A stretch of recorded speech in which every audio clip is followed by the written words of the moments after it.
Président Maniga, bonsoir et merci d'être notre invité ce soir. C'est un plaisir. Vous savez bien, c'est mon deuxième entretien avec Télé 13. C'est donc que j'y reviens avec plaisir. Nous allons parler de votre livre « La crise haïtienne contemporaine ». On en a besoin. Vous allez pouvoir nous dire qu'est-ce qui se passe dans ce pays. Je vous cite. « De la vie générale, ce pays est fini en admettant même qu'il ne devienne la propriété des États-Unis. Il y a 100 ans, c'est un rapport de la légation de France au Quai d'Orsay. C'est la situation actuelle aujourd'hui encore. Vous pensez qu'il y a un risque que ce pays ne devienne une étoile en plus dans le drapeau américain? Ce risque me semble écarté, non pas par suite d'une résistance haïtienne, mais simplement parce que j'ai l'impression, d'après l'analyse des documents, que ce n'est pas dans le plan américain régional. Les États-Unis ne cherchent pas une annexion territoriale, ils veulent consolider une hégémonie régionale qui n'a pas nécessairement besoin d'une annexion territoriale. Donc on n'a pas besoin de nous.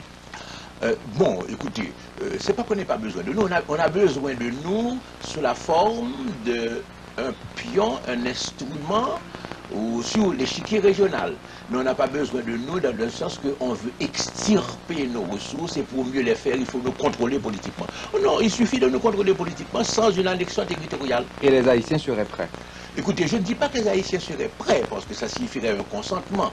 Je dis que malheureusement, la situation actuelle n'est pas de prévoir une résistance suffisamment solide pour dissuader l'Américain de le faire. Mais il est clair que je ne pense pas du tout moi-même que l'opinion haïtienne est orientée vers une annexion vers les États-Unis. Je suis de ceux qui ne le croient pas. Président Maniga, toujours pour citer le rapport de la légation de France paru dans votre livre que vous avez rapporté, vous dites « Jamais les mœurs gouvernementales ne furent dans un tel état de décomposition, parlant des membres du gouvernement de Florvil-Hippolyte. » C'est le cas aujourd'hui encore? Absolument. Absolument. Vous savez, la crise de 1896-1915 est véritablement la répétition générale de la crise d'aujourd'hui. Et la seule différence qu'il y a, c'est que de 1896 à 1915, toutes les manifestations de la crise d'aujourd'hui étaient déjà là.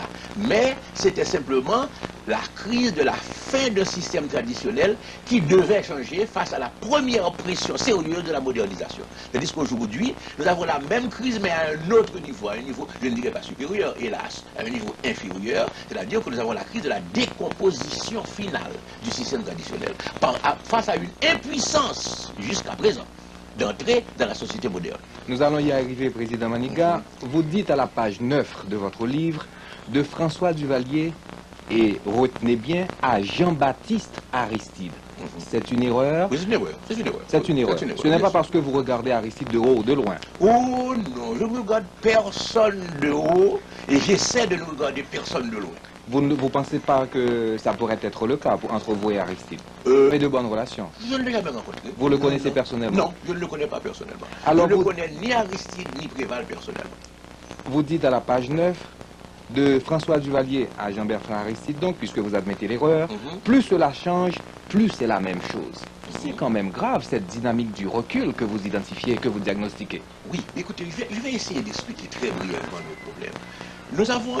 Nous sommes arrivés, avec Duvalier, nous sommes arrivés à la fin de l'ère où il était encore possible de tirer quelque chose de positif du système traditionnel. Il fallait changer. Duvalier l'a saisi. Hein.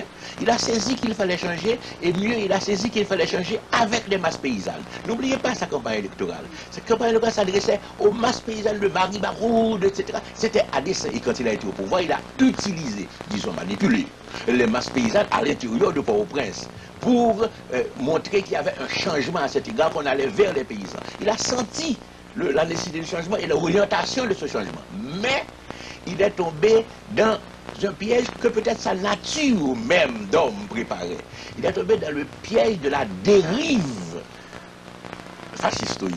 C'est-à-dire qu'il a durci une attitude pour masquer son impuissance à résoudre le problème fondamental. Nous avons eu une première avalanche, et je le dis dans le livre. L'avalanche de loi, parce que Duvalier a été une terreur. On a même appelé Duvalier un cyclone à cet égard. Mais attention, quand Duvalier a échoué, et qu'il fallait cette fois-ci trouver la voie de la modernisation, on est tombé dans une deuxième dérive.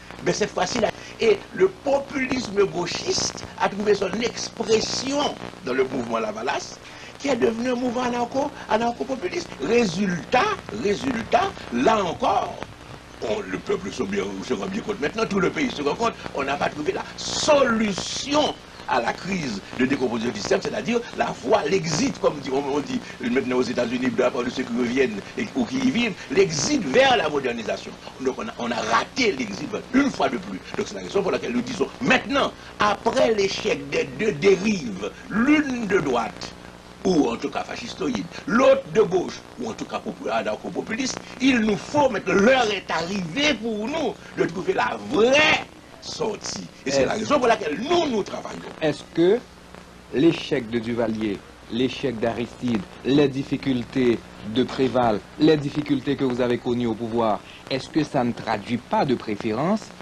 la très faible marge de manœuvre que détient un président dans un pays aussi pauvre, aussi démuni comme Haïti?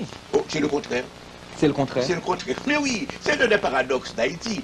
Un président peut facilement mésuser ou abuser de son pouvoir quand ses pouvoirs sont immenses. Avec quels moyens? Même quand, attention, les moyens sont à la hauteur du pays.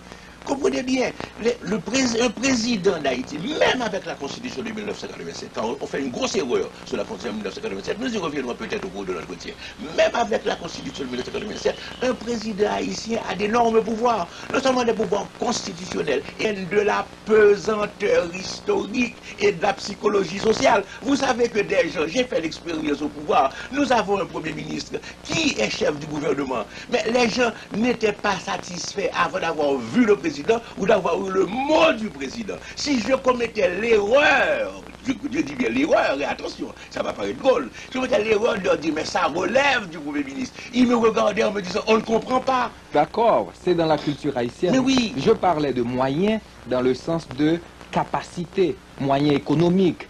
Oh, les moyens économiques, écoutez, vous savez, là encore, il faut au président. Ce pays est exsangue, dit-on. C'est entendu, mais la plupart des gouvernements qui passent trouvent quand même de l'argent, hein, et de l'argent, malheureusement, pour l'orienter vers autre chose que les dépenses de biens communs. Comprenez bien, le problème d'Haïti revient à une chose extraordinaire que je n'aurais jamais admise en principe au départ, vient de la qualité des hommes, et non pas de la correction des institutions. Parce que c'est ça le gros problème ici. On a beau avoir des institutions correctes, tant qu'on n'a pas la qualité d'homme pour faire le jeu institutionnel dans le sens du bien commun, on va à l'échec ou on reste à la stagnation. C'est ce que nous constatons. Vous parliez de mon gouvernement. Vous soulevez là un point. Excusez-moi. Président, vous permettez. Oui. Vous soulevez là un point important. Au pouvoir, vous étiez l'un des premiers à admettre qu'en Haïti, il y a très peu de ressources humaines valables. Alors, partant du principe que ce sont les hommes qui font les choses, sans ces ressources humaines valables, où est-ce qu'on peut aller? Entendons-nous. Quand je dis ressources humaines valables, j'entends deux choses. Hein. Ce n'est pas seulement la compétence. L'ignorant ne peut résoudre les problèmes complexes de gouvernement d'un pays dans le monde d'aujourd'hui. Les compétences ne coupent pas les rues dans ce pays. C'est entendu. Mais c'est pire encore. C'est les compétences alliées à l'honnêteté, car quand les compétences s'associent à la corruption, ce pays meurt plus vite quand on est des hommes intelligents et compétents qui savent comment rendre ce pays exsangue et moribond. C'est la raison pour laquelle, quand nous parlons de ressources humaines, c'est la compétence alliée à l'intégrité. Oh, je vais dire une chose. Hein. Dans ce pays, ce qu'on a réussi à faire, c'est marginaliser les hommes compétents et les hommes de bien, les hommes de savoir et de bien en même temps. Mais attention, je vais plus loin encore. Non seulement on les a marginalisés, mais on les a intimidés. Le système les a intimidés. Aujourd'hui, quand on a un homme de bien, un patriote, un homme compétent, qu'on approche pour le service public, il vous dit, oh, je ne vais pas rentrer dans le ça. Oh, mon cher, ah non, je ne vais pas dans ça. Et pourtant, c'est une exigence de bien commun. Le pays ne sera pas sauvé tant que nous n'aurons pas au pouvoir une équipe d'hommes compétents, intègres, avec le sens du bien commun et patriotes. Parce que, écoutez, les gens confondent. On parle de nationalisme qui deviendrait désuet. Je pourrais discuter, nous n'avons pas le temps. Parce que le nationalisme n'est pas désuet. Une forme de nationalisme qui s'assimilerait à un chauvinisme, à un sens étroit des choses, à un renfermement sur soi, etc. C'est évident que c'est condamné avec le monde d'aujourd'hui. mais pas tout nationalisme. Mais par contre, il y a une chose qui demeure plus satisfaitive, féroce que sont les relations internationales d'aujourd'hui, c'est le patriotisme. Ah, attention. Il faut des patriotes au pouvoir, c'est-à-dire des gens qui soient capables de faire passer leur intérêt privé après l'intérêt national, quand l'intérêt national est la loi suprême. Alors c'est à nous à promouvoir l'intérêt national. Ce n'est pas l'Américain qui va le faire pour nous, ce n'est pas l'étranger qui va le faire pour nous. L'étranger peut avoir de la commisération pour nous, peut nous donner une aide, mais c'est à nous à concevoir et à réaliser le bien commun national. Pour cela, il faut être patriote, car dans ce pays, vu l'état de ce pays, si on n'est pas patriote, on abandonne. Président Maniga, ou gagne pile connaissance, ou fait un pile étude, est-ce que soutenons l'autre pays ou pensez au bon meilleur destin? Définitivement. Donc vous regrettez côté vivant en Haïti? Non, ah non, c'est un choix. Je paie le coût de mon choix patriotique. Écoutez, pas plus de j'étais à Paris de ça quelques jours. Eh bien, une excellente amie, condisciple de ma femme, m'a dit, Leslie, mon cher, on a bien pensé à toi. Quand si tu étais français et étais resté en Haïti, c'est toi qui aurais assuré la succession du Rosel. Nicole Condorelli. Jean-Baptiste Durosel. Mais Nicole Condorelli. Mais écoutez, suppose, ça aurait supposé, évidemment, une carrière en France et une carrière de français. Oh, moi, je pouvais faire une carrière en France, mais je faisais une carrière d'haïtien et je suis rentré chez moi. Mais écoutez, il y a encore un autre exemple, Jorge Castañeda. Nous étions ensemble à Paris. Raphaël Segovia, ensemble à Paris, il faut faire les mêmes études. Ils sont arrivés chez eux. On les a promus. Aujourd'hui, ce sont des voix autorisées. Ce sont des hommes. Comprenez-le bien. Nous avons chez nous un problème. On apprécie et ne regrette les hommes de valeur qu'après leur mort. En définitive, très culturel ça. Est-ce que l'État capable à la base de situation de dépérissement, de déliquescence pays ça? C'est un des éléments. Ah, c'est évident. Ce sont les hommes qui font l'histoire. C'est évident que c'est un élément. Comprenez bien, il y a chez nous... Donc vous avez en Haïti le destin de Raymond Barre en France, vous êtes brillant, mais la politique ne vous aime pas. Je ne dirais pas que la politique ne m'aime pas, je dis que... Vous ne réussissez pas. Les gens sont inhibés. Écoutez, on vient de me raconter une chose extraordinaire. C'est qu'on a été quelque part, et on a dit, on a proposé la question à quelqu'un, comment voyez-vous l'avenir d'Haïti? Ah, est-ce qu'il y a du monde? Non, il n'y a personne, il n'y a aucun leader. Voilà la réponse. Si le gars était parti, il aurait dit, voilà, ce type pense qu'il n'y a personne, il n'y a pas de réponse. Mais il lui est venu à l'esprit de dire, mais au quoi c'est vrai, non? Tout le monde qui gagne, pas même un seul autre qui a fait exception. À ce moment-là, il dit, ah, il aime dire petit bagage. Même je ne vais pas parler de Maniga. Non, Maniga, il n'y a pas. Maniga, c'est extraordinaire. S'il était retenu, c'était bon. Mais il ne l'a pas dit comme réponse au départ. Voilà ce qu'il pense au fond de lui. Mais il a simplement dit, ah, non, pour un leader, non, pour personne. Alors, on aurait pu dire, tout ce pays, quoi? Non, le pays est inhibé. Il faut bien comprendre une chose. C'est un pays qu'il faut ouvrir. C'est un pays qu'il faut débloquer psychologiquement. Le paysan haïtien désire des choses depuis longtemps, mais il sait qu'il ne doit pas exprimer ce désir. Alors, c'est ça qui nous est arrivé collectivement. Le peuple haïtien aspire à un certain nombre de choses, mais il sait qu'il ne doit pas identifier, personnifier de satisfaire ses besoins. Alors il est content de dire, non misère, non ceci, pas de solution. Alors qu'au fond de lui-même, il aspire à, il soupire après.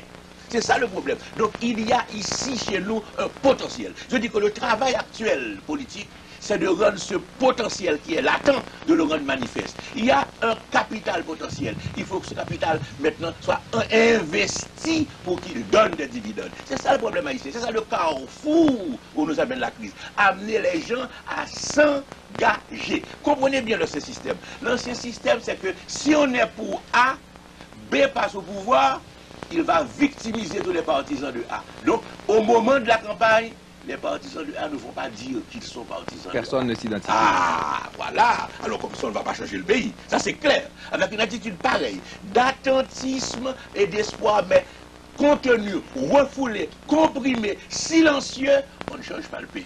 Il faut ouvrir ce pays, comme on ouvre une huître, comme on ouvre une coquille, pour trouver ce qu'il y a dedans. Vous parlez d'une pesanteur historique, le passé présent qui prévaut, qui prédomine la vie dans ce pays.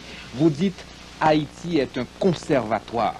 Pourtant, vous avez pu déceler 7 grands débats, 7 grands moments. Pourquoi, à votre avis, en dépit de ces 7 grands moments, ça n'a jamais marché? Ah, parce que Haïti n'est pas qu'un conservatoire. Il faut bien comprendre. Haïti est un conservatoire, c'est entendu, le plus fort conservatoire de la région des Caraïbes. Pourquoi? Parce que nous ayons pris notre indépendance très tôt. Je ne dis pas précoce, je ne dis pas prématuré, je dis très tôt. À partir de ce moment-là, nous avons vécu sur nous-mêmes avec notre propre expérience et nous avons plutôt conservé quelque chose parce que nous étions sur la défensive. Non, on a un conservateur, mais on est en même temps un laboratoire. Et ce laboratoire n'a pas donné grand-chose. Je vais vous dire, nous y sommes. L'une des vocations que nous avons ratées, c'est cela, c'est en tant que laboratoire. Parce que jusqu'aux indépendances africaines, toute la race noire regardait vers Haïti. Je peux vous le dire parce que j'étais à Paris étudiant, et bien dès qu'on disait Haïtien, immédiatement, c'était l'attrait, parlez-nous d'Haïti, tous en ouverture, Christophe, votre indépendance, etc. Nous étions un laboratoire, et les gens croyaient que nous allions être l'éducateur du tiers-monde indépendant. En réalité, quelques Haïtiens ont rempli ce rôle à titre individuel en Afrique, c'est vrai, avec un bilan positif, avec quelques aspects négatifs, c'est entendu. Mais le rôle qu'Haïti devait jouer, ce phare, cet éducateur du tiers-monde, en tant que laboratoire, nous l'avons raté. Si bien qu'aujourd'hui, nous sommes le contraire. Nous sommes le contraire, nous sommes l'épouvantail. Mais en même temps, Haïti est aussi, et c'est ça qui est important, Haïti est aussi une combinatoire. Et c'est là où nous sommes aujourd'hui. Nous sommes à la phase de la combinatoire. Pourquoi? Parce que à travers les éléments d'échec que nous soulignons, je l'ai souligné dans mon livre, vous le rappelez, il y a aussi les éléments d'espoir. Écoutez, au moment où la misère du pays se fait détresse, et une détresse qui va vers la violence, en même temps, vous avez ce que j'ai appelé des attentes de développement modernisateur.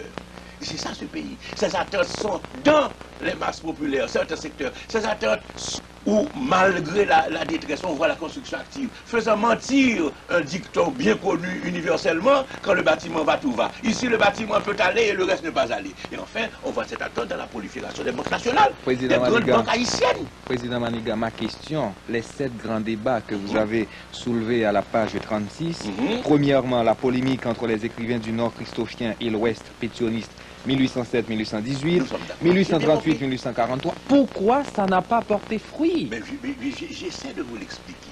Nous sommes dans une situation qu'il faut comprendre. Haïti a exploré par l'analyse systématiquement tout son mal. Je dis toujours aux étrangers qui viennent me voir, vous voulez nous aider? Faites moins d'analyse et faites plus de thérapie. Nous connaissons notre mal. À l'heure actuelle, dans les dossiers haïtiens, dans les dossiers étrangers accumulés depuis la première mission en Haïti sous-estimée, des Nations Unies, on a une connaissance suffisamment étendue du mal haïtien pour être opérationnel à guérir ce mal. Mais alors voici où nous avons un problème. Nous avons un problème dans le passage du conceptuel à l'opérationnel. C'est ça un des aspects du problème haïtien. Même quand quelqu'un vous dit, voilà, je suis pour telle solution, et qu'il puisse trouver les moyens de cette solution, il ne le réalise pas. Maintenant, premier obstacle, il ne réalise pas, c'est le passage à l'opérationnel. Mais deuxièmement, quand il réalise, à cause, ou qu'il essaie de réaliser, à cause du contexte, parce que Haïti n'est pas à la même heure. C'est un pays où les choses ne sont pas à la même heure. Nous pouvons être à midi, là où nous sommes ici, et on est à 4 h du matin à Maribarou. Attention, notre fuseau horaire est un fuseau économique et social, est un fuseau particulier, car nous avons diverses heures dans le pays. Nous allons plus loin, je l'ai écrit, nous avons divers âges. Certains, avec leur antenne parabolique, avec l'Internet, etc., sont déjà à la porte du 21e siècle. D'autres n'ont pas franchi le Moyen-Âge. Et c'est ce décalage. Dans ce même pays. Si bien que, alors voici le problème, si bien que quand on tente quelque chose, dans un contexte général, qui est un contexte de déliquescence et de délabrement, ce petit joyau devient un îlot dans un océan d'arriérisme, et résultat, ou bien cela échoue, au bout de quelque temps, on est découragé, on abandonne, on n'a pas le support logistique nécessaire, ou bien on devient une enclave moderne dans un contexte arriéré. Et c'est ça Haïti. Regardez Haïti, quand des étrangers viennent, si on veut prendre des vues, si on veut regarder certains segments de la population, on dit, mais c'est un pays moderne.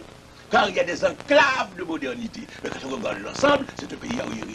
Il y a donc un problème de synchronisation. Je le disais, il faut amener à Haïti un état de synchronisation avant de penser à ce qu'on appelle la synergie, c'est-à-dire véritablement cette espèce d'effort collectif, cette espèce de transformation, de transfert d'énergie pour aller ensemble. Il faut d'abord synchroniser. Il faut donc mettre fin à ce système de cassure sociale exagérée, et nous l'avons écrit nous avant Aristide, inacceptable. Donc c'est la raison pourquoi vous référez brusquement à Aristide? Ah, parce que... Il est important? Non, bien sûr Aristide est important. Bien sûr. Oh, écoutez, qui est-ce qui sous-estimerait l'importance d'Aristide? Écoutez, même si le bilan est négatif, il faut comprendre pourquoi Aristide a surgi. Aristide n'a pas été un produit comme une savonnette lancée sur le marché. Aristide a surgi des entrailles du système traditionnel moribond. C'est pour ça qu'il n'a pas réussi? Bon, il n'a pas réussi pour autre chose. D'abord pour des raisons personnelles. L'individu, face à la tâche, face exactement aux exigences de la tâche. Ensuite, son équipe. C'est évident. Son idéologie, une idéologie destructrice. Il faut bien comprendre. Le Haïti est né grâce à la destruction. Et nous avons donc un héritage psychologique qui est la destruction positive. Comprenez bien, vous aviez un système colonial qui était prospère, mais tellement injuste et inacceptable qu'il nous a fallu le détruire pour exister, pour accéder à la liberté extraordinaire. Mais depuis lors, nous avons gardé dans notre subconscient collectif, non pas l'idée parce qu'elle n'est pas claire, mais c'est un réflexe que c'est par la destruction que nous pouvons avancer. Regardez ce qui se passe à chaque changement de gouvernement. Regardez ce phénomène du déchoucage que certains ont loué. Je me rappelle un journaliste, je tairai son nom parce que je ne peux pas faire de polémique inutile. Un journaliste est arrivé à Washington et m'a dit: ah, la belle chose d'Haïti maintenant s'appelle déchoucage. Et il avait un air ravi de la délectation. Mais le déchoucage, c'est la destruction. Écoutez, vous déchouquez une maison, ok, qu'est-ce que vous faites? Vous faites qu'assouvir un désir, un ressentiment, une vengeance. Cette maison, transformez-la en un bien public. École, dispensaire, lieu de récréation, etc. Mais nous croyons que c'est en détruisant que nous avançons, parce que nous avons l'image du mal qui prédomine, et pour avancer, il faut se débarrasser du mal. S'affranchir du mal, c'est détruire le mal.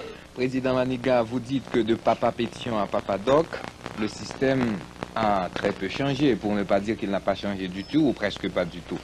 Est-ce que je dois poser la question sous l'une de ces trois formes? Premièrement, on a donc les chefs qu'on mérite, ou bien dois-je me référer à l'euphémisme de Marc Bazin, ce phénomène de tchoulisation, c'est-à-dire nous rester avec blanc de plus en plus, donc quand il n'y a pas qu'à marcher, nous pas résister sous lui, ou encore, est-ce que je dois me référer à votre livre, dans lequel vous dites, c'est le complot contre la qualité. On a dit, Tribune Populaire, c'est un journal, vous le dites dans votre livre, le 27 juin 1902, a osé écrire, devrais-je dire, que Firmin est trop instruit pour ce pays. Alors, de ces trois, vous vous référez à laquelle de ces trois approches? Je penche évidemment pour la troisième, et que j'ai essayé d'illustrer dans mon livre, mais la troisième n'est pas exclusive d'autres explications, c'est évident.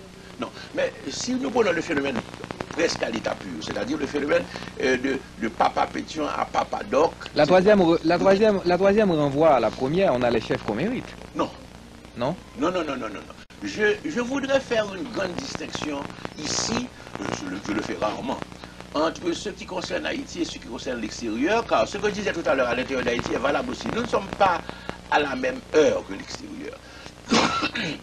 Il y a d'une part en politique des dictons éternels, c'est-à-dire des dictons à valeur humaine.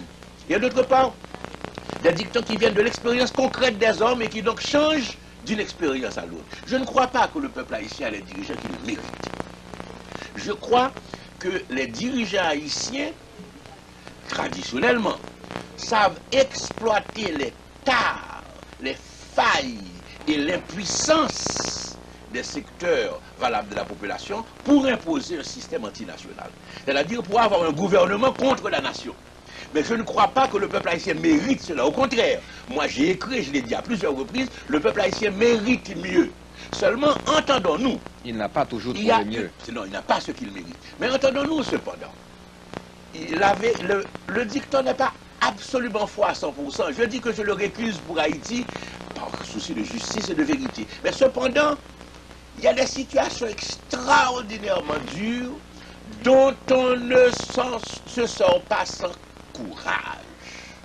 Or, je ne veux pas accuser, mais je veux constater. Accusez un peu. Non, je ne veux pas accuser parce que c'est pas en accusant qu'on mobilise les gens. Moi, je veux mobiliser les gens. Ah, d'accord. Comprenez bien. Mais je dis ceci. Mais dites-leur la vérité. Non, la vérité, oui, je ne fais que cela, dire la vérité. La vérité, c'est que il manque un peu de courage dans l'engagement haïtien. Les Haïtiens savent ce qu'ils veulent. Ils ne se battent pas assez pour cela. Ils ne s'engagent pas, eux, personnellement, au péril de leur vie. Écoutez, chaque année, nous célébrons Vertière. Mais est-ce qu'on tire la leçon de Vertière? Comment Jean, tout le monde apprend hommage au courage du peuple haïtien? Écoutez, c'est démagogie? Écoutez, non, c'est pas démagogie. Il y a courage et courage. Il y a le courage quotidien dans la lutte pour la survie. Il n'y a pas de meilleur exemple que le paysan haïtien, que le peuple haïtien. Courage de chaque jour dans la lutte pour la survie. Moi, je dis chapeau. D'ailleurs, à Paris, je viens de le dire, Haïti Observatoire l'a rapporté, je dis je m'émerveille devant ce courage. La victoire d'Aristide est quand même due au courage du peuple haïtien. Mais cependant, oh, mon ami, si vous voyez, d'une part, la part de, disons le mot, de lâcheté, de méchanceté, de cynisme, face à ce phénomène, qui explique qu'il est réussi aussi facilement. Et deuxièmement, si vous voyez la part de l'étranger, ce qui est le nouvel aspect de la vie politique haïtienne. Nous avons toujours été un petit pays dépendant, c'est-à-dire que nous avons toujours connu l'hégémonie française, anglaise pendant très peu de temps, allemande tentée sans réussir, américaine. Mais jamais nous n'avons eu cette dépendance politique qui entre jusque dans les mécanismes de fonctionnement du système politique haïtien. Jamais. On nous imposait un dictat. Nous faisions face à des refus. À ce moment-là, par exemple, sous-estimé, remis compte, parce qu'on n'avait pas pu avoir ce qu'on avait obtenu, qu'on voulait obtenir. Mais maintenant, ce n'est pas ça. On n'a même pas l'âge de le remis compte, quand vous n'avez même pas la chance de faire un remis compte. Comprenez bien. C'est votre principal reproche à Aristide et à Préval, par exemple, aujourd'hui? Ah, écoutez, si le mouvement Lavalassien... Cette mémise de l'étranger? Si le mouvement Lavalassien, partant de l'idée juste qu'il y a trop d'injustice sociale dans ce pays et qu'il faut redresser la société haïtienne par une politique de justice distributive dans toute matière de développement, eh bien écoutez, si ce mouvement avait réussi sur la scène politique haïtienne à imposer cette nouvelle vision équitable pour le développement, personnellement j'aurais applaudi.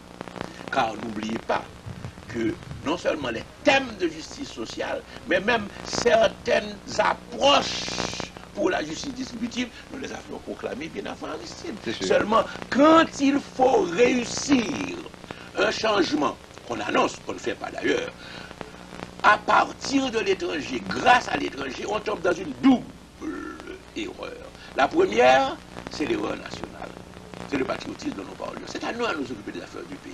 On doit nous aider, oui, nous sommes dans une situation d'aide, mais ce n'est pas aux autres de nous imposer des solutions. Quand on impose une solution, elle ne marche pas. On le voit. C'est la première erreur. La deuxième? Mais la deuxième erreur, c'est que, écoutez bien, Haïti est dans une telle situation, avec une telle histoire, je ne veux pas en faire un cas à part, que je dis que la solution haïtienne, l'étranger n'a pas, premièrement, l'intelligence du cas haïtien. Il est intelligent généralement, l'intelligence du cas haïtien dans sa spécificité. Deuxièmement, l'étranger n'a pas un intérêt suffisant. Parce que si l'étranger doit résoudre le problème haïtien, l'étranger doit y mettre ses meilleurs techniciens, ses meilleures techniques, ses meilleures ressources, quand nous sommes un cas à la limite du désespoir. L'étranger ne mettra pas ses meilleurs. Écoutez, regardez ceux qui s'occupent d'Haïti. Je ne veux pas les discréditer, mais je dis que c'est au niveau modeste qui correspond à notre rang. C'est à nous à mettre en œuvre nos meilleurs techniciens, et nos meilleurs techniciens sont de classe internationale. Entendez-le bien. C'est ça le problème. C'est ça que les Haïtiens n'arrivent pas à réaliser dans leur psychologie. C'est que les meilleurs techniciens haïtiens sont de première classe internationale. Autrement dit, si nous arrivons à faire un régime où ce sont les meilleurs techniciens haïtiens qui, au service du bien commun, étudie, analyse et suggère les décisions que le peuple doit approuver, à ce moment-là, nous sommes de la bonne voie. Tandis que quand c'est l'étranger, il a des solutions toutes faites. Il étudie les problèmes rapidement, il dit voilà, c'est telle catégorie, et il vous apporte tel remède. Mais ce n'est pas la solution dont le pays a besoin. Il y a une double erreur. Et enfin, une troisième erreur qui vient de la psychologie. Parce que là, nous avons un grave problème. Nous vivons dans un monde, non seulement d'inégalité économique et sociale, mais d'un monde, disons-le, d'inégalité ethnique. Il y a dans ce monde d'aujourd'hui la prééminence de la civilisation occidentale et donc la prééminence du blanc. Ce pays noir, je ne veux pas mettre la question raciale en avant, non, mais je fais une constatation. Ce pays noir, à l'origine créé comme une nation noire, ce pays a majorité de nègres. Ce pays a besoin d'avoir non seulement confiance en lui-même, mais confiance dans sa dignité, comme ce fut le message de l'indépendance. Or, qu'est-ce qui arrive aujourd'hui? Quand on laisse l'étranger, non pas nous aider, ce qui est nécessaire, mais nous dicter la solution, gouverner à notre place, eh bien, on accrédite dans la psychologie collective haïtienne, ce qui est hélas le cas dans le peuple, dans une partie du peuple, que c'est le blanc qui va venir sauver ce pays. C'est le blanc qui détient les clés de la rédemption d'Haïti. C'est le blanc qui peut développer le pays, etc. Et ainsi, on incruste davantage encore un complexe d'infériorité qui peut exister à l'origine. Nous autres, ce que nous disons quelque chose de très simple. C'est que Haïti peut être le lieu où le noir haïtien, sans complexe, ni d'infériorité, ni de supériorité, sans attitude, ni de méfiance, ni de racisme, tout à fait naturellement coopère avec l'étranger, quelle que soit sa nationalité, à la recherche du bien commun haïtien, à condition que ce soit bien sûr prioritairement l'haïtien qui conçoit, qui pense et qui finalement décide. Vous êtes un monsieur généralement modéré. Vous faites une déclaration plutôt sévère envers les dirigeants actuels. Je vous cite: ceux qui font l'histoire à l'heure actuelle ne savent pas tous ni toujours l'histoire qu'ils font. C'est très grave. Et en plus, vous ajoutez: et ils ne savent pas non plus l'histoire qui va clairement dans le sens du plus grand bien au plus grand nombre et de l'intérêt national. Eh bien, écoutez, je vais prendre un exemple. Son bon nègre peut juger pour... Non, vous savez, nous autres, nous ne pensons pas en ces termes. Vous savez, nous pensons à trouver le chemin du salut haïtien. S'ils ont pour tâche. Mais ils ont erré. S'ils ont pour tâche. Ils ont erré et ils errent. Et ils errent, je dis, parce qu'ils ne savent pas l'histoire qu'ils font. Je vais vous montrer un exemple. Donc on devrait citer l'autre, je ne sais, Lamartine, qui disait déjà: l'ambition pour laquelle on n'a pas les moyens est un crime. Je vais plus profondément dans l'affaire. Je vais plus profondément. Voyez, ils ont choisi, voyant que l'obstacle pour eux était américain, à cause de leur trajectoire, de leur idéologie. Ils ont choisi de passer par l'américain pour reconquérir leur pouvoir et pour continuer à gouverner. Et nous sommes dans une situation où ils ont besoin de l'étranger simplement pour rester au pouvoir. D'où la demande de renouvellement de la MINUA. On ne sait pas quand est-ce que ça s'arrêtera. Bon, de prolongation. Mais moi, je vais vous dire une chose. Quel est le problème d'Haïti à l'heure actuelle? Le problème d'Haïti est de répondre, en particulier, je prends un thème, à 4 défis. Et vous allez voir pourquoi, quand on va par la soumission à l'Américain, on compromet l'avenir national. Alors qu'il faut plutôt négocier avec l'Américain à partir d'une position nationale. 4 défis. Le premier défi, ouvert, visible, c'est le défi de la modernisation. Jusqu'aux années 60, la modernisation pouvait être selon le modèle européen. Jusqu'aux années 60. Mais depuis les années 70-80, la modernisation est de type américain. Ce qui signifie que la modernisation signifie dans une large mesure américanisation. Un. Deuxième défi que nous avons après la modernisation, c'est le défi de la mondialisation. Or, le défi de la mondialisation, il est américain. toute mondialisation aujourd'hui se fait à l'heure américaine. Même en France, même en Europe, on voit que la mondialisation, c'est l'américanisation. Deux. Troisièmement, nous avons le défi de la privatisation. Privatisation qui est une donnée universelle, qui est chez nous est une imposition, un diktat. Or, la privatisation, c'est quoi? La privatisation, c'est l'américanisation. S'il doit y avoir un capital pour moderniser la téléco, les DA, etc., ce sont des capitaux américains qui sont en première liste. Et enfin, nous avons le défi de la continentalisation de l'ALENA. Ça veut dire, qu'est-ce que ça veut dire? Ça veut dire qu'il y a une association États-Unis, Canada, Mexique, qui s'est déjà constituée, qui s'appelle l'ALENA. Or, cette association va s'étendre sur tout le continent jusqu'en 2005, l'échéance 2005. Donc, le reste de l'Amérique latine va entrer dans ce système, le bloc économique dirigé par les États-Unis, c'est-à-dire encore l'américanisation. Vous avez 4 défis objectifs qui sont devant vous, et les 4 orientent vers l'américanisation. C'est ce que j'appelle les 4 roues motrices du véhicule de l'américanisation. Donc, quand vous avez déjà ces 4 défis, auxquels vous devez répondre, et dont vous devez essayer de tirer parti pour l'intérêt national en réduisant le coût, en réduisant les risques que vous choisissez pour être au pouvoir, rien que pour être au pouvoir, de vous soumettre totalement à l'américain, vous voyez quelle forme d'américanisation vous allez avoir. Mais c'est ça, c'est très grave pour l'avenir national, c'est très grave pour l'avenir collectif. Président Maniga, oui. Sous t'es au pouvoir, pour ta kembe pouvoir, ça n'est pas fait là, ou pas fait. Ah non. Ah non! Ou pas demander pour minuit à prolonger, non? Mais écoutez, mais nous n'avons même pas trouvé dans une situation pour minuit à pour le prolonger.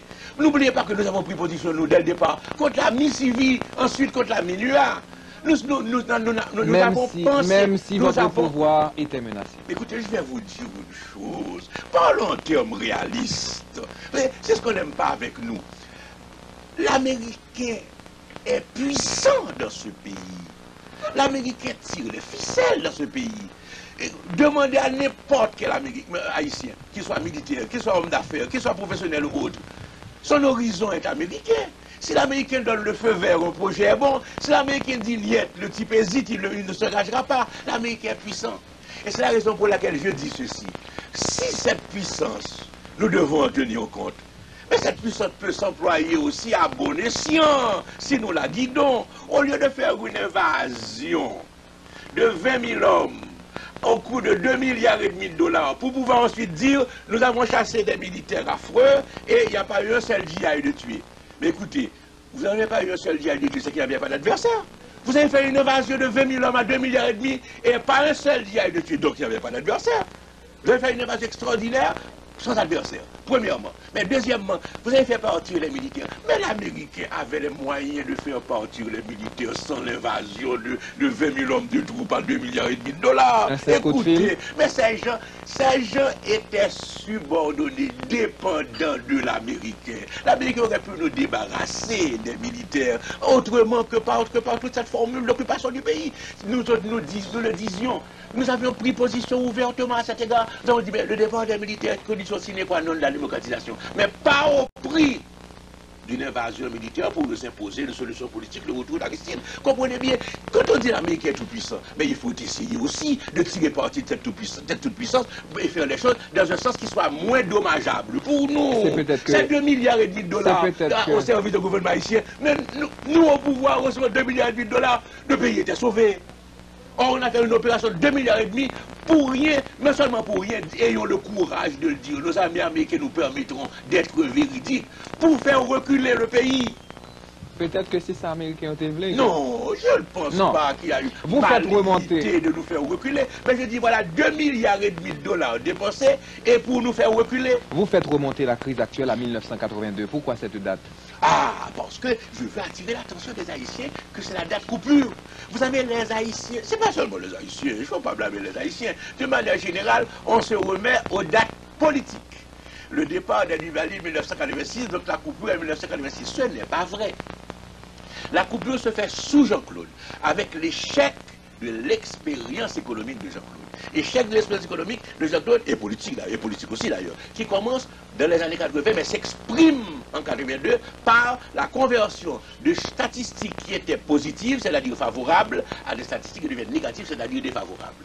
Et à partir de 82, c'est la dégringolade, et le reste, c'est la suite logique. 86 est un incident politique, une péripétie politique. La vraie coupure, c'est 82. D'ailleurs, même au niveau politique, n'oubliez pas qu'à partir de 82, vous avez eu en Haïti une tentative de Jean-Claude de se démarquer du régime paternel en politique et de nous donner même une nouvelle constitution. Vous vous rappelez les dispositifs constitutionnels nouveaux. La coupure, c'est 82. Quand on regarde les statistiques que j'ai publiées, vous voyez clairement que c'est là que se trouve la coupure. Et que tout le reste, c'est la même phase, une phase jean-claudienne et ensuite une phase post-jean-claudienne. Parce que déjà, à partir de 82, c'est une phase post-totalitaire. Voilà le mot que les Haïtiens ont oublié. François Duvalier, c'était la phase totalitaire. Jean-Claude a essayé de maintenir, à travers une expérience économique, mais maintenir le système répressif. À partir de 82, il a senti la nécessité de la libéralisation. Il ne pouvait pas la faire. Je l'ai dit, le fils du tigre ne peut pas devenir végétarien. Donc à partir de ce moment, commence véritablement une nouvelle ère et nous sommes dans les affres de cette ère de décomposition générale de la société traditionnelle. La mondialisation maîtrisée, c'est le terme que vous employez à la page 233 de votre livre. En effet. Et pour cette maîtrise de la mondialisation, vous la faites en 13 points. Le premier point, vous pensez qu'il y a un capital indigène qu'il faut associer aux capitaux étrangers. Définitivement. Cette association est viable?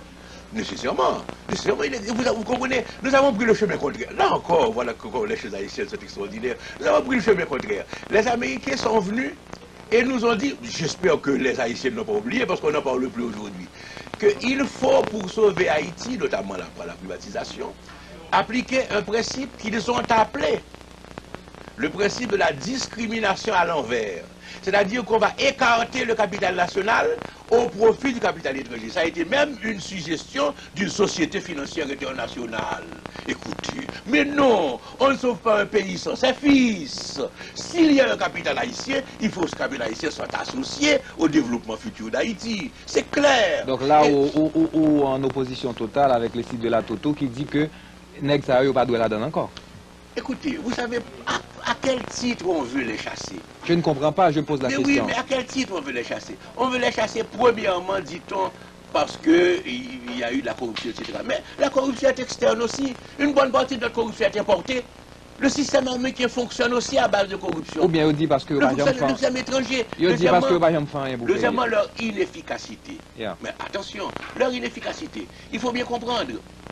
Nous sommes au moment précisément, et c'est pourquoi je parle de nouvelle phase, nous sommes au moment d'attente de développement, où se décroche de la bourgeoisie traditionnelle, qui était rentière, usurière, jouisseuse, etc. Bon, se détache un groupe d'entrepreneurs. Nous avons un nouveau visage du capital national. Pour voir les 13 points, Président Manigas. Mais nous n'avons pas le temps de voir les 13 points.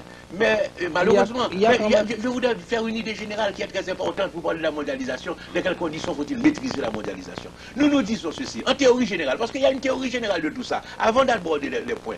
Une théorie générale. Au 19e siècle, et je viens d'insister là-dessus, à Bologne, en Italie, au cours des journées d'études interdisciplinaires, il y a eu au 19e siècle, et j'aimerais que les Haïtiens comprennent ça. Il y a eu au 19e siècle la naissance du capitalisme industriel.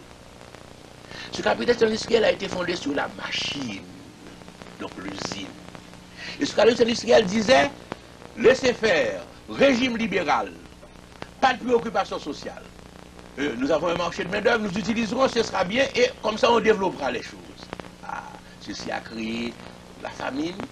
Ceci a créé, à cause de nos zones rurales, un immense chômage. Ceci a créé l'immigration. Prenons un exemple, l'Irlande, dont on vient de rappeler, dont on fait l'illustration. Famine irlandaise, misère irlandaise, émigration irlandaise aux États-Unis. On peut prendre l'Italie. Voilà le coût. Mais cependant, qu'est-ce qui s'est passé avec ce capitalisme industriel qui au départ était sauvage et libéral? Eh bien, on l'a amendé à la suite de l'essor des mouvements de justice sociale, à la suite des essors des idées de justice sociale, syndicalisme, christianisme social, socialisme, etc. On a amendé ce capitalisme au point qu'on a introduit la sécurité sociale et on a abouti à des sociétés à peu près d'équité sociale. Maintenant, aujourd'hui naît un nouveau capitalisme. Tout aussi sauvage. Ben voilà, c'est un capitalisme nouveau, un capitalisme de services et de communication, fondé sur l'information, l'informatique. Ce capitalisme nous dit libéral, partout. Le capitalisme se comme sauvage, force du marché, etc. Irrésistible, laissant de côté ceux qui ne peuvent pas, les laisser pour compte, ceux qui ne peuvent pas. Bon, on a le chômage, à nouveau, spectre du chômage, la misère, etc. Le reconnaissent les Américains eux-mêmes.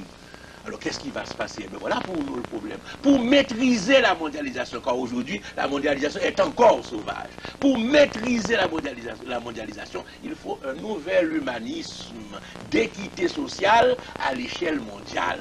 Un nouvel humanisme mondial. Ça prendra du temps, mais c'est la façon de maîtriser la mondialisation. En attendant cette victoire progressive, il nous faut, face à nos cascades successives d'échecs, il nous faut, nous, prendre un certain nombre de mesures immédiates, d'où les points qui sont à la fin du livre et que vous mentionnez. Parmi les 13 points, je retiendrai quelques-uns. Par exemple, vous prônez la présence d'un État régulateur, mais surtout, je retiens le 11e point, un exécutif ferme. On voit très souvent, vous, un démocrate, disons, des mains, comme on dit, une main ferme dans des gants de velours, pour ne pas dire carrément vous avez plus ou moins une tendance, non, de dictateur, non? Non, dictateur, non. Écoutez, quand un homme a fait 36 ans de sa vie à l'extérieur, fuyant la dictature et combattant la dictature. Il ne renouvelle pas la dictature. Non, il y a un mot extraordinairement beau de Gaulle à cet égard. Non, non, pas à mon âge, ni dans ma nature, ni dans mon âge. Non, mais par contre, l'exécutif ferme. Non, n'évacuons pas le problème pour autant. L'exécutif ferme. Vous ne pouvez pas avoir un pays en déliquescence. C'est la restauration de l'autorité de l'État? Vous ne pouvez... Non, c'est la même chose? Non. Restauration de l'autorité de l'État pour certains signifie qu'on va faire des abus ici, des coups de force spectaculaires là, des méthodes sauvages ici et là, on dit restauration. Mais non, on ne restaure pas l'autorité de l'État, car une fois ces coups passés, les gens recommandent les mêmes choses. On n'a pas restauré l'autorité de l'État. Non, c'est des formules creuses. Non, ce sont des formules occasionnelles. J'appelle ça des mouvements, des sautes d'humeur au lieu de solutions. Le pays a besoin de solutions durables et pas de sautes d'humeur spectaculaires. Non, je reviens à mon thème. Président. J'explique, non, c'était important. Président, là on a fait saute d'humeur en politique. Ça veut dire c'est parce qu'il n'y a pas un sens d'homme d'État? Ça veut dire qu'il y a de l'inconsistance dans la prise des décisions. Ça veut dire qu'il y a de la légèreté, de la considération de tous les aspects des choses. Ça veut dire qu'il y a une situation où la responsabilité n'est pas à la hauteur des problèmes. La connaissance n'est pas là non plus. Bon, la connaissance, évidemment, bon, ça, moi, comme je vous dis, je ne connais pas ces messieurs, mais généralement, on leur attribue un coefficient très faible de compétence, non seulement de par leur trajectoire, mais de par les résultats qu'ils donnent. Je ne veux pas entrer dans ceci parce que ça va nous individualiser les choses. Exécutif ferme. Restons au terme de l'exécutif. Qu'est-ce que vous entendez par exécutif ferme? Je vais vous le dire. Vous annoncez quoi? Je vais le justifier. Vous comprenez? Dites-nous d'abord ce qu'il est, ne le justifiez surtout pas d'abord. Ah, il faut d'abord le justifier. Si on construit une maison, c'est d'abord la fondation. D'accord. Ensuite, l'édifice. Nous besoin d'exécutif ferme, mais dis-nous ça lié. Mais quittez M. Côte. Pour pas cacher nous. C'est très important. Vous savez, la démocratie a des étapes. J'ai développé, dans une publication faite par le centre de Washington, le Center for Strategic and International Studies, j'ai développé une étude dans laquelle je dis qu'il y a 3 étapes de la démocratisation. Il y a une première étape qui est l'étape d'entrée dans le processus de démocratisation. Et je caractérise cette étape. Je donne les caractéristiques fondamentales. Ensuite, une deuxième étape où c'est la démocratisation mûre, fonctionnement des institutions, etc. Je donne les caractéristiques. Et enfin, il y a une troisième étape où il y a la démocratie achevée, le couronnement de la démocratie. Très peu de pays y sont. J'y mets les pays scandinaves et l'Angleterre, pas plus. Les États-Unis, je veux les États-Unis dans la deuxième étape. Et nous devons entrer dans la première étape. Voilà la chose. Voilà ce qui est important. Ça signifie quoi? Il faut faire respecter la vie. Ah, c'est le droit d'entrée. C'est le droit d'entrée. Faire respecter la vie. Faire respecter les droits fondamentaux. Faire respecter la liberté fondamentale. Avoir des élections vraiment honnêtes et démocratiques. et assurer un passage d'un pouvoir à un autre, dans les deux cas, par élection vraiment démocratique. Bon, Haïti est candidate à rentrer dans cette première phase. N'y est pas encore. Les dernières élections viennent se faire, c'est clair, ne correspondait pas à ce critère, à ces exigences démocratiques. On n'y est pas encore. Ça signifie quoi? Ça signifie que pour rentrer vers ces bienfaits de la première étape, il faut non pas une autorité laxiste, déliquescente, qui permet des poches ou des ferments d'anarchie ou des initiatives individuelles anarchiques, mais il faut une autorité, au sens, je dirais au sens latin du terme, au sens latin original, auctoritas. Auctoritas, il y a quelque chose d'auguste, de prestigieux. C'est la raison pour laquelle la fonction de chef de l'État doit être entourée de prestige. C'est pas le cas maintenant?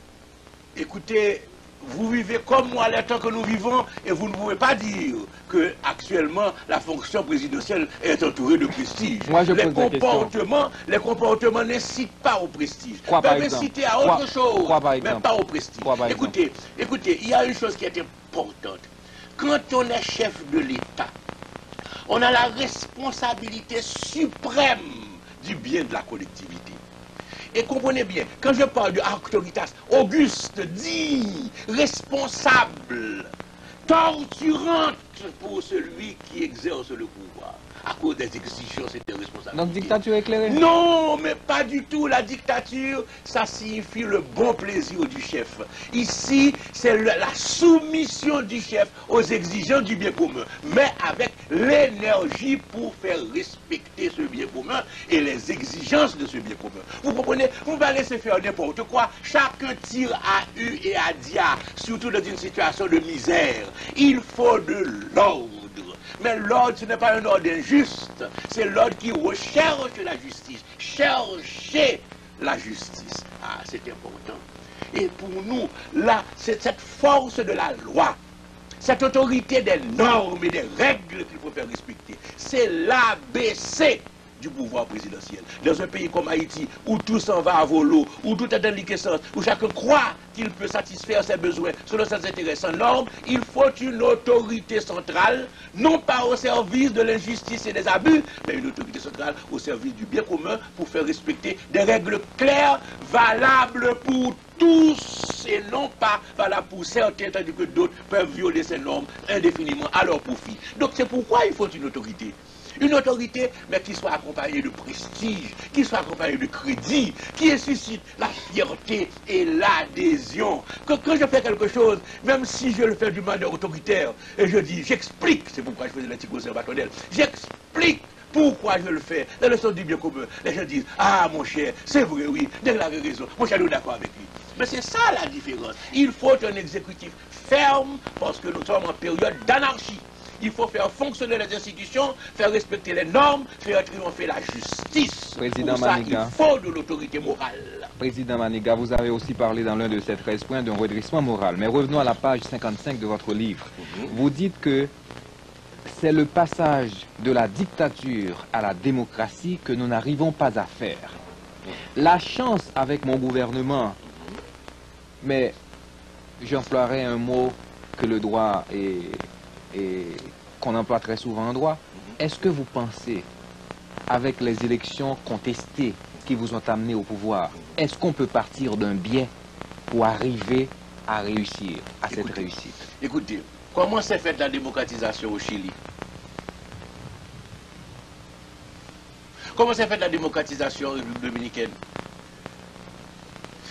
Regardez l'exemple européen. Donc, non, je veux dire par là... Donc, vous me donnez raison. Non, je ne vous donne pas raison. Non, je ne vous donne pas raison. Je vais m'expliquer. Attention. Non, j'ajoute. Je connais trop bien tout ce qu'il y a derrière des questions de ce genre pour ne pas me donner clairement ma position. Attention, vous dites des élections contestées. Oui, mais dans quel sens ces élections? Non, mais j'ajoute un dernier mot. Les élections que vous avez...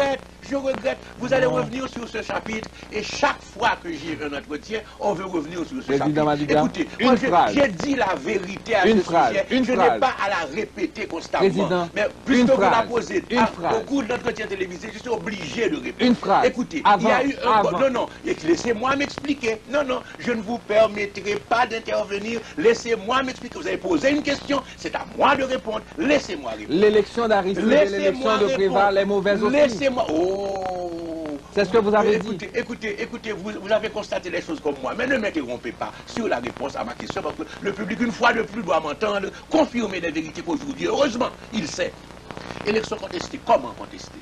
Il y a eu des gens qui ont pris une décision légitime de ne pas aller au boycott. Ah, attention, hein, attention, il faut bien faire attention aux choses. Des candidats qui étaient considérés comme importants dans la course présidentielle, des candidats qui étaient considérés comme pouvant gagner dans la course présidentielle, ont décidé de boycotter à la suite des événements de novembre. Donc, ils n'ont pas participé à ces élections. S'ils avaient participé, probablement, les choses auraient pris une autre allure. Mais ils ont eu une décision de boycott. Dites plutôt, si vous voulez être honnête vis-à-vis de moi, dites plutôt que j'ai bénéficié de leur boycott. Ça, j'accepte. Mais ne me dites non, parce que quand on dit la manière dont il a pris le pouvoir, j'y étais à des élections, seulement mes principaux adversaires ont boycotté, ça m'a rendu la tâche plus facile. D'accord. Écoutez, c'est ça la vérité, c'est ça qu'il faut dire. J'emprunte votre approche et je dirais que vous avez bénéficié de leur abstention. Du boycott de mes adversaires. Du boycott de vos adversaires. Ok. Oui. Maintenant, ma question, comme tout à l'heure vous mettiez en cause les élections d'Aristide et de Préval pour dire que, étant donné que ces élections étaient quelque peu mauvaises, les résultats ipso facto... Ah non, j'ai pas dit ipso facto. Ah non, non, non, non. J'ai dit, j'ai même eu la précaution de dire, compte tenu de leur personnalité, de leur trajectoire, de leur idéologie, et du fait qu'ils n'étaient pas à la hauteur des véritables exigences du pays. J'ai pas dit ipso facto. J'ai au contraire donné une liste de variables. Non, mais maintenant je vais vous dire, attention, ce que j'avais comme problème, c'est clair, comme problème d'élargir mon espace de soutien politique. Et c'est ce qui arrivait quand le coup d'État est arrivé. Clairement, les signes étaient là de cet élargissement d'appui du pays à mon gouvernement et à ce que nous réalisions. Maintenant, je vais vous dire une chose. N'oubliez pas, quand vous parlez des élections de décembre 90, une chose que je peux dire, sans coquetterie intellectuelle ni politique, c'est que moi, je n'ai jamais été vaincu par les Lavalassiens. Quand je me suis présenté, quand j'ai voulu aller aux élections, d'abord on m'a retenu à New York de juillet à octobre pour ne pas avoir à faire de campagne électorale dans le pays. Quand j'allais rentrer, en juillet, c'était une préparation extraordinaire à travers le pays pour m'accueillir. On m'a bloqué à New York jusqu'en octobre. Maintenant, quand je suis rentré quand même, à la suite d'une bataille vaillante de mes avocats, je suis rentré au pays. Et qu'est-ce qu'on a fait? Le CEP m'a interdit de participation aux élections. Si bien que moi, je n'ai pas été battu par les Lavalassiens en décembre 90. C'est très important. Je n'ai jamais eu à confronter les Lavalassiens pour ma part. Il ne faut pas l'oublier. Maintenant, regardez ce qui s'est passé en décembre. C'est pire que ce qui s'était passé certainement en janvier 88. Et cependant, tout le monde accepte sans rechigner la légitimité. Ce pays a une certaine malchance, à savoir que quand quelque chose de bon arrive, on le chipote, on le chicane. Quand quelque chose de mauvais arrive, on se résigne ou on applaudit. Écoutez. Président Maniga, parlons maintenant un peu de l'armée. Vous dites dans votre livre que nous n'avons pas toujours eu une armée au sens institutionnel du terme. C'est exact. On l'a eu quand? Bon, on a eu une armée régulière à partir de l'occupation américaine, c'est entendu. Avant, on a eu aussi des efforts. Par exemple, sous Salomon, il y a eu une réforme militaire avec les Gibosiers, etc., une mission militaire française pour nous donner une armée. Mais d'autres fois, l'armée était une ossature, c'est-à-dire qu'il y avait, je l'ai expliqué dans mon livre, l'armée était composée de généraux auxquels on donnait des brevets, et ils étaient commandants d'arrondissement, commandants de département, etc.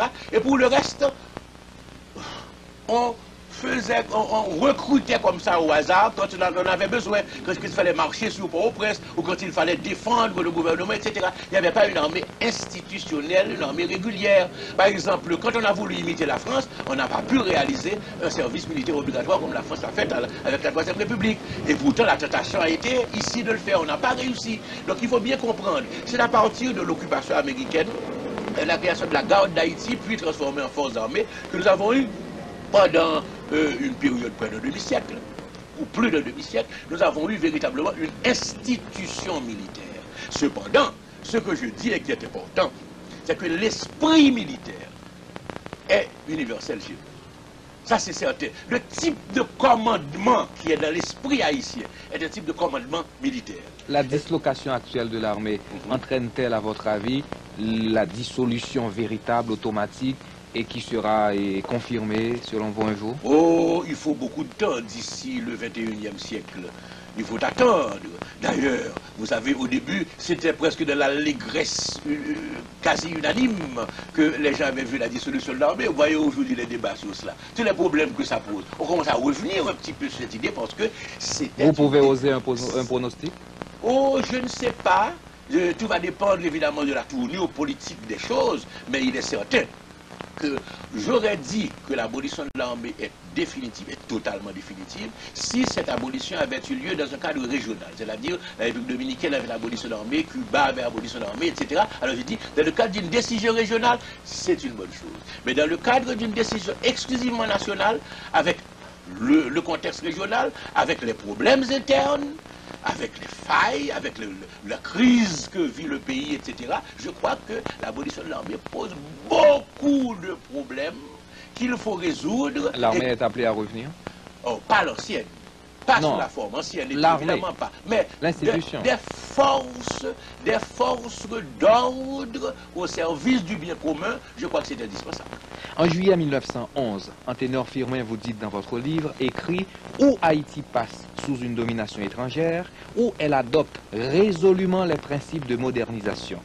Après 2 occupations président Maniga, ces principes sont toujours de mise ?»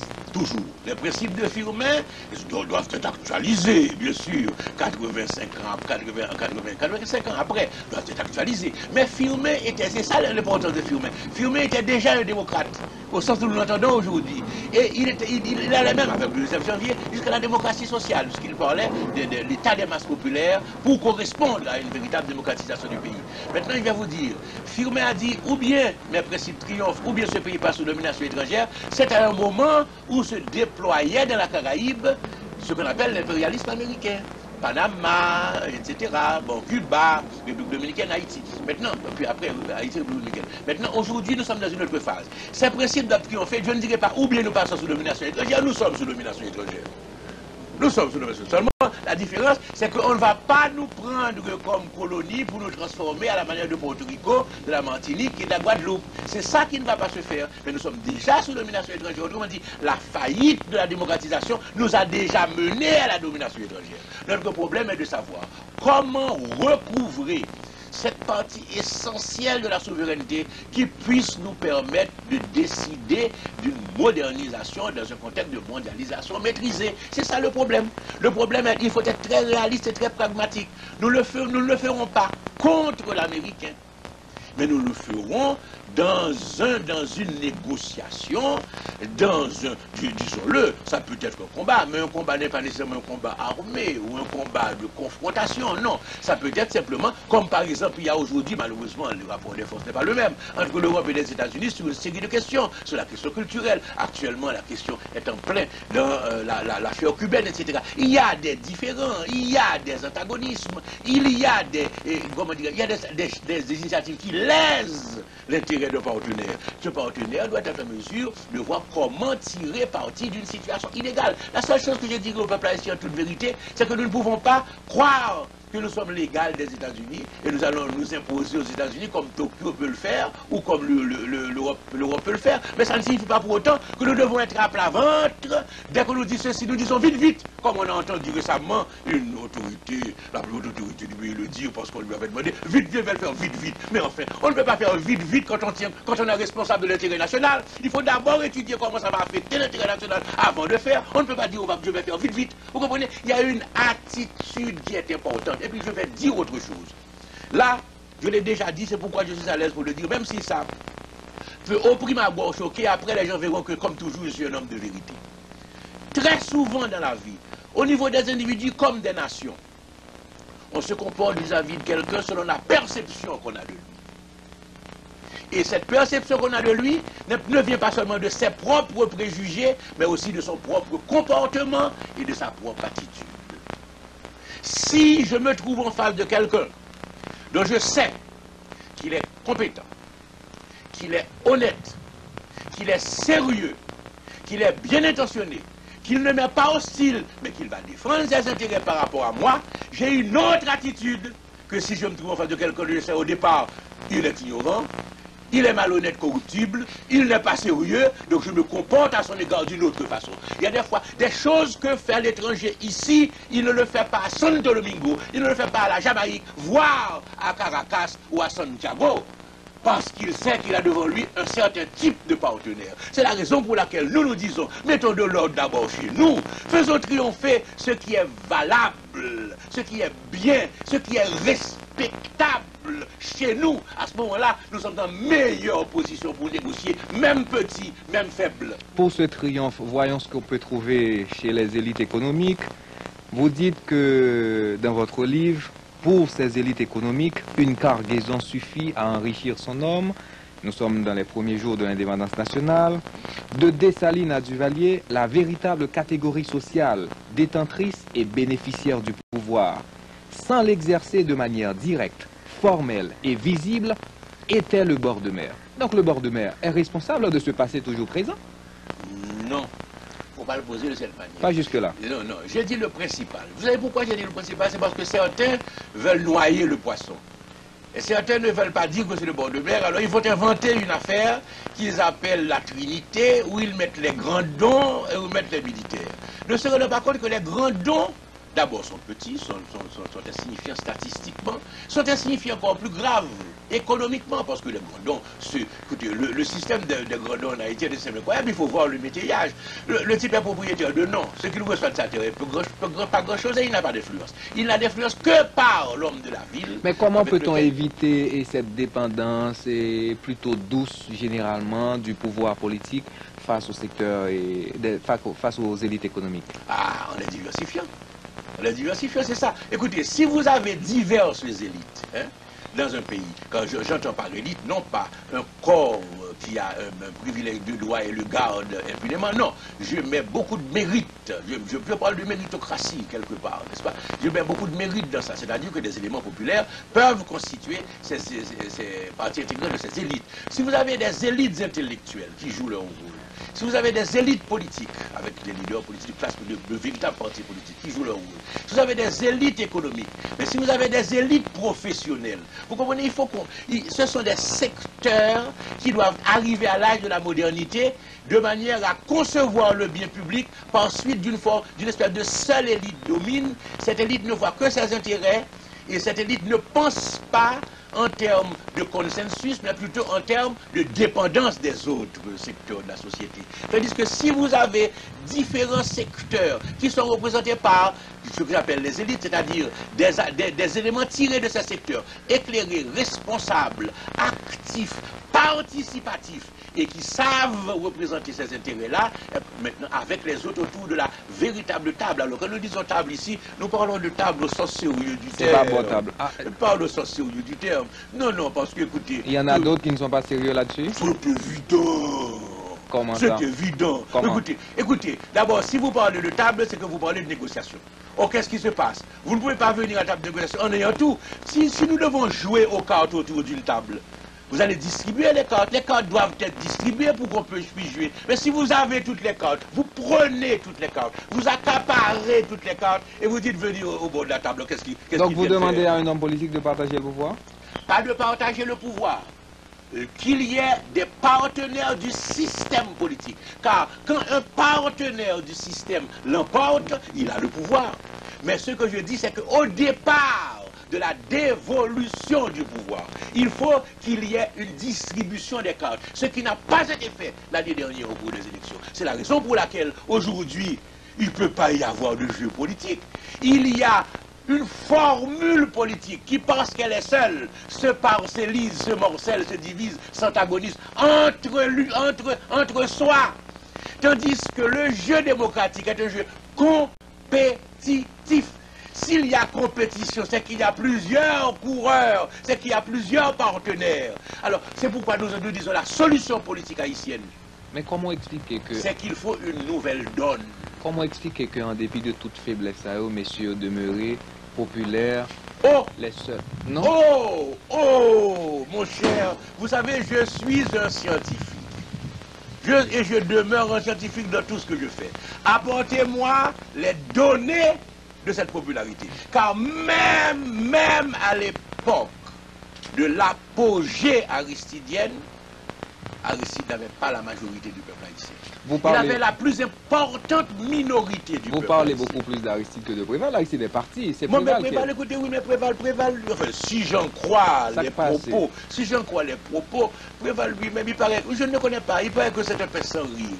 Ça veut dire quoi? Il peut dire des choses comme ça, on est l'air sérieux pour faire rire et qui sont des vérités. Il paraît qu'il aurait dit à un commerçant qui lui disait, ah mon cher, à cause de popularité, il dit, ah mon cher, on n'était même pas populaire. Enfin, on lui attribue ce propos. C'est peut-être pas vrai. C'est une blague haïtienne. Les Haïtiens sont extraordinaires d'humour. Mais écoutez, non.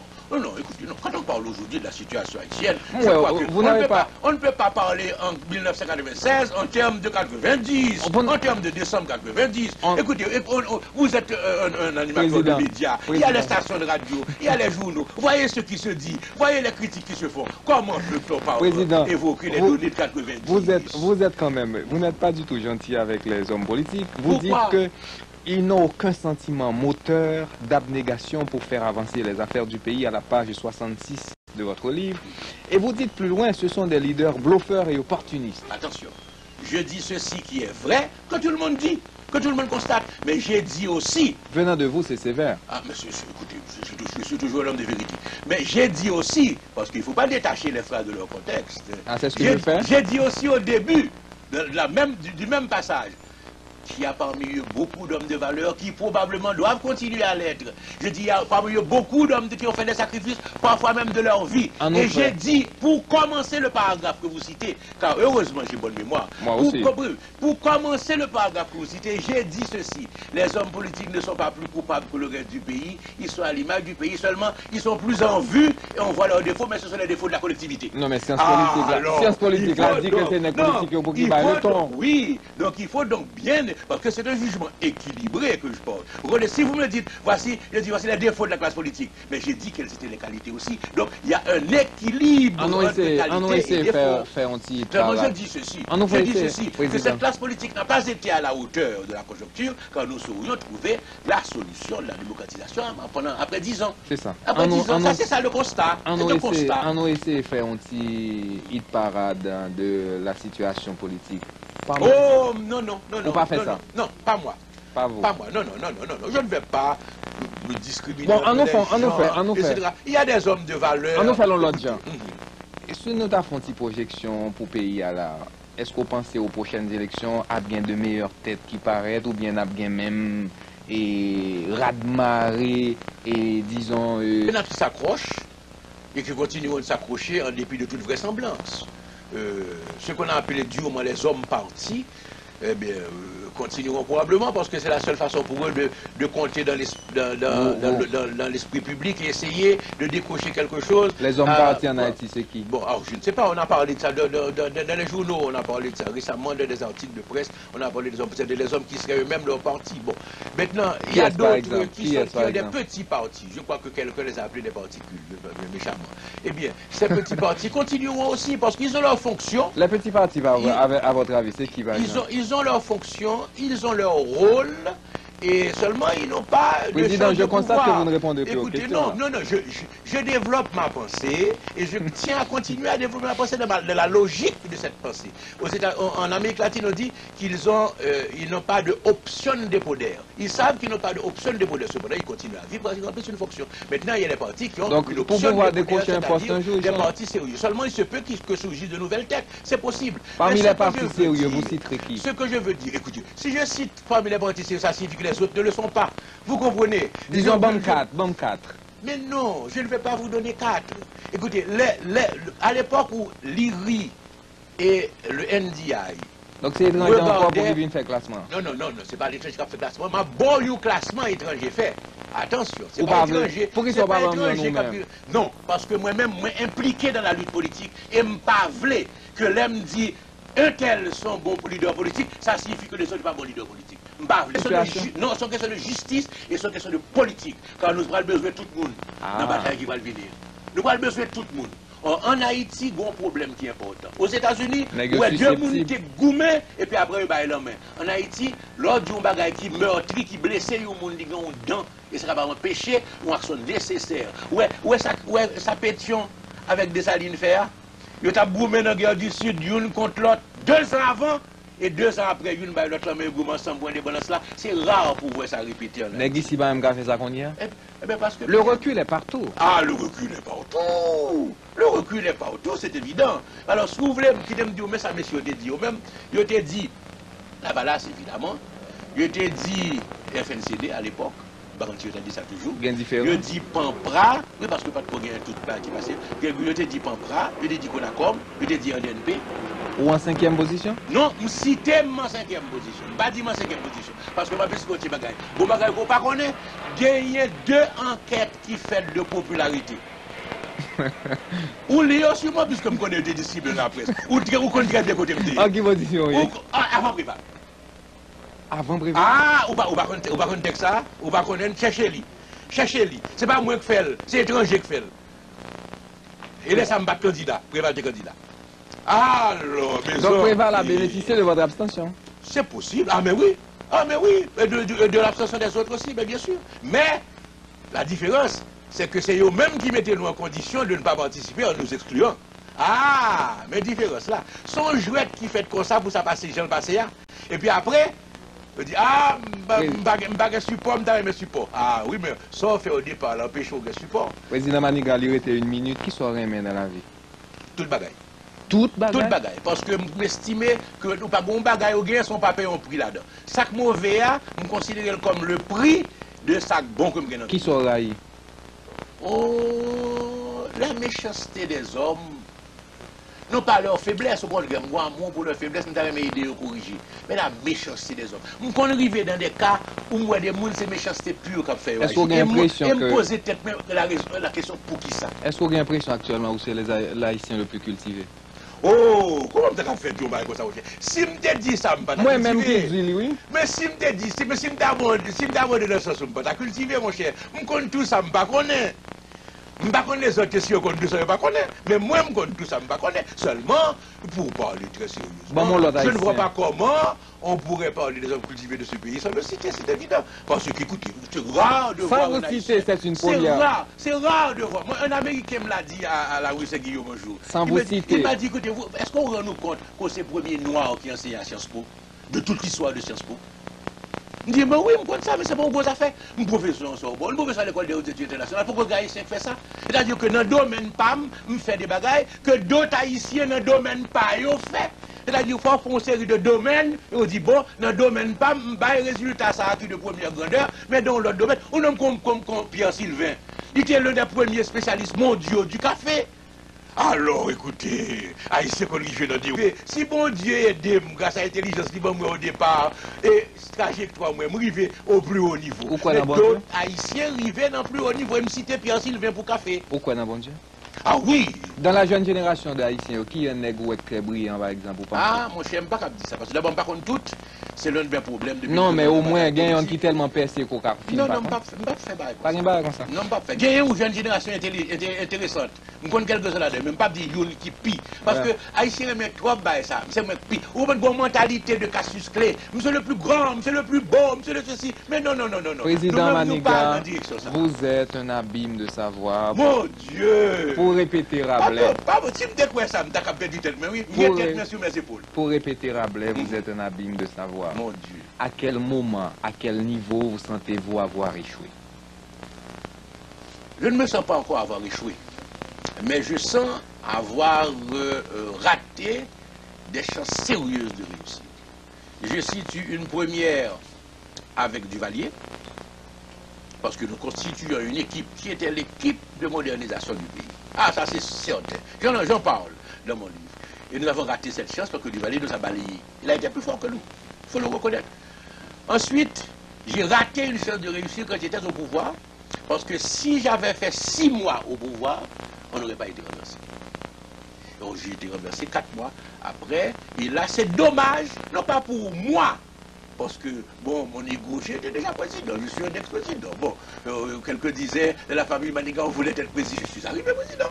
Bon, mais cependant, c'est clair que ce n'est pas un problème personnel, c'est un problème national. Je crois que le pays, je m'excuse de le dire, tout à l'heure je ne voulais pas faire d'avantardise, maintenant ce n'est pas d'avantardise, mais c'est sur le refus d'une modestie bête. Je crois que le pays a perdu avec moi une des rares chances du XXe siècle. J'essaie de voir avec qui d'autre, et je ne vois pas. Firmé au début, peut-être estimé dans la ligne, mais je sais ce que l'équipe gouvernementale avait comme projet de développement de ce pays. Et je dis c'est dommage, car je le répète, nous ne serions pas dans cette situation. Maintenant, échec, j'ai mené 2 carrières.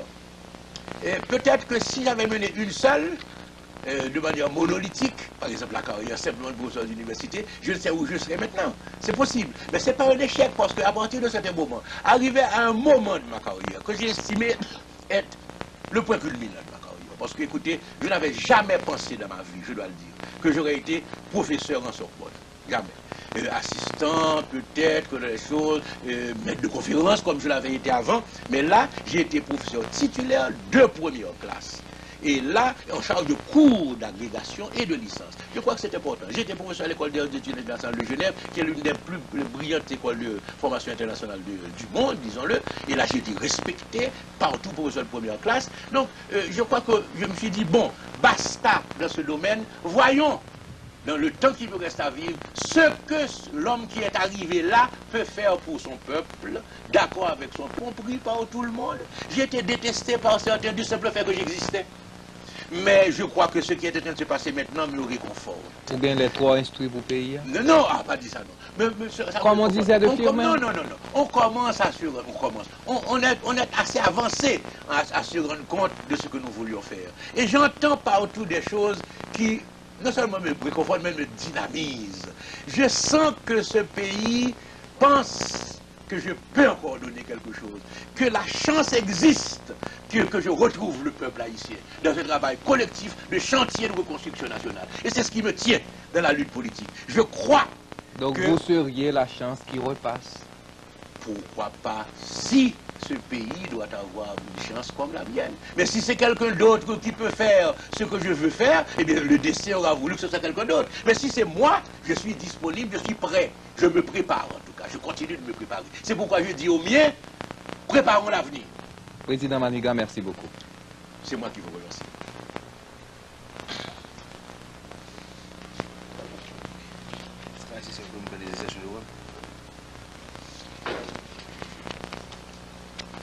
Merci.